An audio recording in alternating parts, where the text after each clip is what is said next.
하나님의 말씀 잠언 13장을 봉독합니다. 마음을 고요히 하고 주님의 음성에 귀 기울이시기 바랍니다. 잠언 13장입니다. 오늘 잠언 13장은 지혜로운 아들과 어리석은 아들의 차이, 그리고 우리가 누구와 함께하느냐의 중요성에 관한 말씀입니다. 좋은 교제가 우리를 지혜롭게 하고 나쁜 교제가 우리를 망친다는 것을 배우게 될 것입니다. 함께 말씀을 듣겠습니다. 잠언 13장 1절 말씀입니다. 지혜로운 아들은 아비의 훈계를 들으나 거만한 자는 꾸지람을 즐겨 듣지 아니하느니라. 지혜로운 자녀는 부모의 가르침을 귀담아 듣습니다. 훈계를 기쁘게 받아들입니다. 하지만 거만한 사람은 꾸지람을 듣지 않습니다. 교만한 자는 충고를 거부합니다. 2절과 3절 말씀입니다. 사람은 입의 열매로 인하여 복록을 누리거니와 마음이 개사한 자는 강포를 당하느니라. 선한 말을 하는 사람은 복을 받습니다. 입의 열매로 좋은 것을 얻습니다. 하지만 마음이 거짓된 자는 폭력을 당합니다. 입을 지키는 자는 자기의 생명을 보존하나 입술을 크게 벌리는 자에게는 멸망이 오느니라. 말을 조심하는 사람은 생명을 지킵니다. 함부로 말하지 않는 자는 안전합니다. 하지만 입을 함부로 놀리는 사람에게는 멸망이 옵니다. 4절 말씀입니다. 게으른 자는 마음으로 원하여도 얻지 못하나 부지런한 자의 마음은 풍족함을 얻느니라. 게으른 사람은 원하기만 하고 행동하지 않습니다. 바라기만 하고 일하지 않습니다. 그래서 아무것도 얻지 못합니다. 하지만 부지런한 사람은 풍족함을 얻습니다. 열심히 일하는 자는 넘치도록 받습니다. 5절 말씀입니다. 의인은 거짓말을 미워하나 악인은 행위가 흉악하여 부끄러운 데 이르느니라. 의로운 사람은 거짓을 미워합니다. 진실을 사랑합니다. 하지만 악한 사람은 악한 행동으로 수치를 당합니다. 6절과 7절 말씀입니다. 공의는 행실이 정직한 자를 보호하고 악은 죄인을 패망하게 하느니라. 공의가 정직한 사람을 지켜줍니다. 의로움이 방패가 됩니다. 하지만 악이 죄인을 망하게 합니다. 스스로 부한 채하여도 아무것도 없는 자가 있고 스스로 가난한 채하여도 재물이 많은 자가 있느니라. 부자인 척해도 실제로는 가난한 사람이 있습니다. 겉모습만 화려한 사람이 있습니다. 반대로 가난한 척해도 실제로는 부유한 사람이 있습니다. 겸손하지만 실속 있는 사람이 있습니다. 9절과 10절 말씀입니다. 의인의 빛은 환하게 빛나고 악인의 등불은 꺼지느니라. 의로운 사람의 삶은 밝게 빛납니다. 점점 더 환해집니다. 하지만 악한 사람의 빛은 꺼집니다. 어둠 속으로 사라집니다. 교만에서는 다툼만 일어날 뿐이라 권면을 듣는 자는 지혜가 있느니라. 교만한 사람들 사이에는 싸움만 있습니다. 다툼과 분쟁만 생깁니다. 하지만 권면을 듣는 사람은 지혜롭습니다. 조언을 받아들이는 자가 현명합니다. 11절부터 13절까지 말씀입니다. 망령되이 얻은 재물은 줄어가고 손으로 모은 것은 늘어가느니라. 부정한 방법으로 얻은 재산은 사라집니다. 쉽게 번 돈은 쉽게 없어집니다. 하지만 정직하게 모은 것은 늘어갑니다. 성실하게 번 돈은 쌓입니다.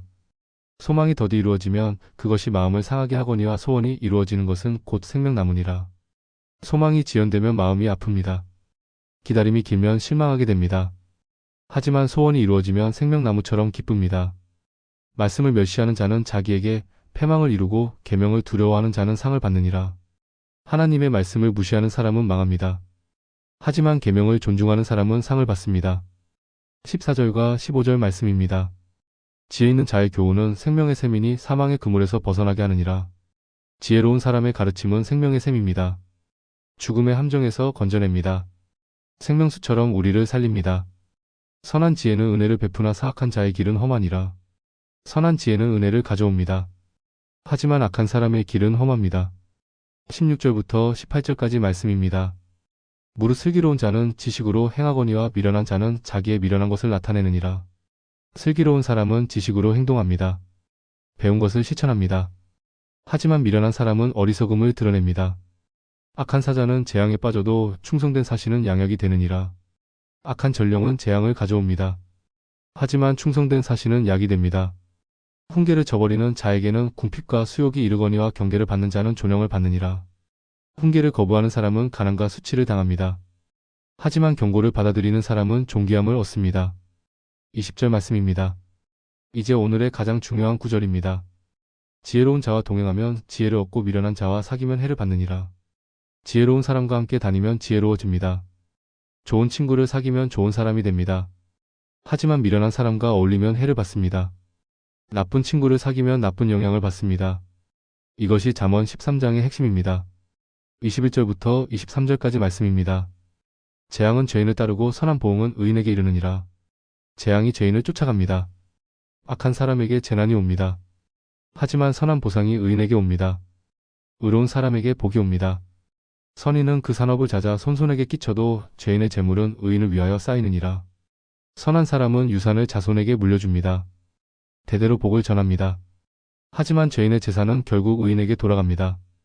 가난한 자는 밭을 경작함으로 양식이 많아지거니와 불의로 말미암아 가산을 탕진하는 자가 있느니라. 가난해도 부지런히 일하면 풍족해집니다. 하지만 불의로 재산을 쓰는 사람은 망합니다.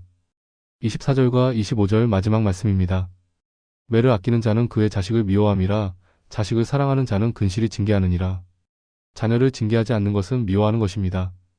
방치하는 것은 사랑이 아닙니다. 진정으로 사랑하는 부모는 징계합니다. 바르게 자라도록 훈육합니다. 의인은 포식하여도 악인의 배는 줄이느니라. 의인은 배불리 먹습니다. 풍족함을 누립니다. 하지만 악인의 배는 굶주립니다. 이것이 잠언 13장의 말씀입니다. 오늘 잠언 13장의 핵심 메시지를 다시 한번 정리해 보겠습니다. 첫째, 우리가 누구와 함께하느냐가 우리를 만듭니다. 지혜로운 자와 동행하면 지혜를 얻습니다. 미련한 자와 사귀면 해를 받습니다. 좋은 친구, 좋은 멘토를 선택하는 것이 중요합니다. 둘째, 말을 조심해야 합니다. 입을 지키는 자는 생명을 보존합니다. 함부로 말하는 자에게는 멸망이 옵니다. 우리의 말이 우리의 운명을 결정합니다. 셋째, 부지런함이 풍족함을 가져옵니다. 게으른 자는 원해도 얻지 못합니다. 하지만 부지런한 자는 풍족함을 얻습니다. 열심히 일하는 것이 축복의 길입니다. 넷째, 훈계를 받아들이는 것이 지혜입니다. 훈계를 거부하면 궁핍과 수욕이 옵니다. 하지만 경계를 받아들이면 존영을 얻습니다. 겸손하게 배우는 자세가 필요합니다. 다섯째, 자녀를 사랑으로 징계해야 합니다. 매를 아끼는 것은 미워하는 것입니다. 진정한 사랑은 바른 훈육을 포함합니다.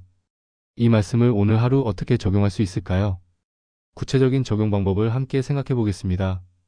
첫째, 좋은 친구를 선택하십시오. 주변 사람들을 돌아보십시오.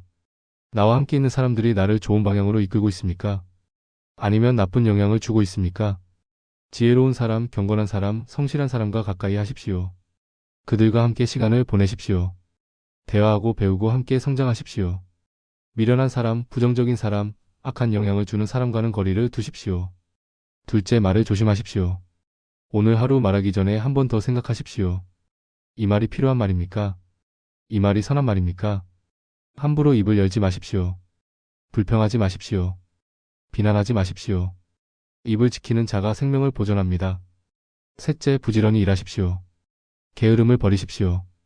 오늘 해야 할 일을 미루지 마십시오. 게으른 자는 원해도 얻지 못합니다.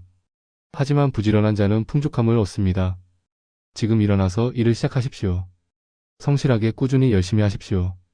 넷째, 다른 사람의 조언을 들으십시오. 지혜로운 멘토를 찾으십시오.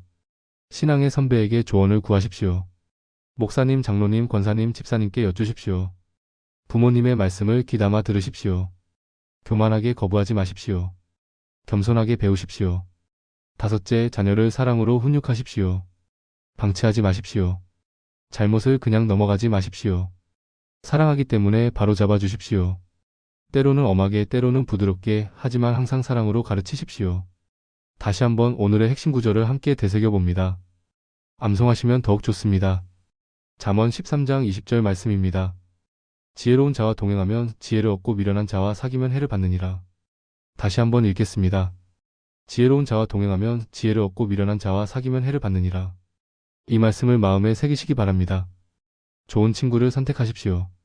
이제 잠시 조용히 묵상하는 시간을 갖겠습니다. 첫 번째 질문입니다.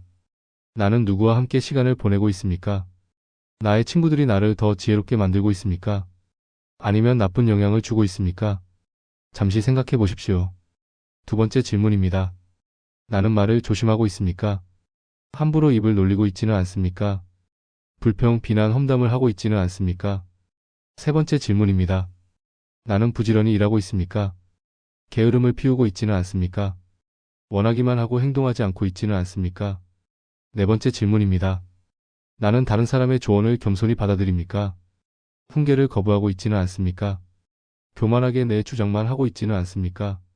잠시 조용히 묵상하시기 바랍니다. 오늘 잠언 13장 말씀은 고린도전서 15장 33절의 말씀과 연결됩니다. 함께 읽어보시면 좋겠습니다. 고린도전서 15장 33절입니다. 속지 말라. 악한 동무들은 선한 행실을 더럽히나니 악한 친구들이 우리를 타락시킵니다. 나쁜 교제가 우리를 망칩니다. 지혜로운 친구를 선택하십시오. 경건한 사람들과 함께 하십시오. 이제 함께 기도하는 시간을 갖겠습니다. 마음을 모아 기도하시기 바랍니다. 사랑하는 하나님 아버지, 오늘 잠언 13장 말씀을 통해 교제의 중요성을 배우게 하시니 감사합니다. 지혜로운 자와 동행해야 함을 깨닫게 하시니 감사합니다. 저희에게 좋은 친구를 허락하소서. 지혜로운 멘토를 만나게 하소서. 경건한 사람들과 함께 걷게 하소서. 미련한 자, 악한 자와는 거리를 두게 하소서. 말을 조심하게 하소서. 함부로 입을 열지 않게 하소서. 입을 지켜 생명을 보존하게 하소서. 부지런히 일하게 하소서. 게으름을 버리고 성실하게 살게 하소서. 열심히 일하여 풍족함을 얻게 하소서. 다른 사람의 조언을 겸손히 받아들이게 하소서. 훈계를 거부하지 않게 하소서. 배우는 자세로 살게 하소서. 자녀를 사랑으로 훈육하게 하소서. 방치하지 않고 바르게 가르치게 하소서. 이 말씀이 저희 마음에 깊이 새겨지게 하시고 삶 속에서 실천하게 하소서. 예수님의 이름으로 기도드립니다. 아멘. 잠언 13장 말씀이었습니다. 오늘 말씀이 여러분의 마음에 깊이 새겨지기를 바랍니다. 지혜로운 자와 동행하면 지혜를 얻습니다. 좋은 친구를 선택하십시오. 경건한 사람들과 함께 하십시오. 입을 지켜 생명을 보존하십시오. 부지런히 일하여 풍족함을 얻으십시오. 하나님께서 여러분을 인도하시고 축복하실 것입니다. 은혜의 반석이었습니다. 이번 주 암송 구절은 잠언 13장 20절입니다. 지혜로운 자와 동행하면 지혜를 얻고 미련한 자와 사귀면 해를 받느니라. 다음 영상에서는 잠언 14장 말씀으로 만나 뵙겠습니다. 감사합니다.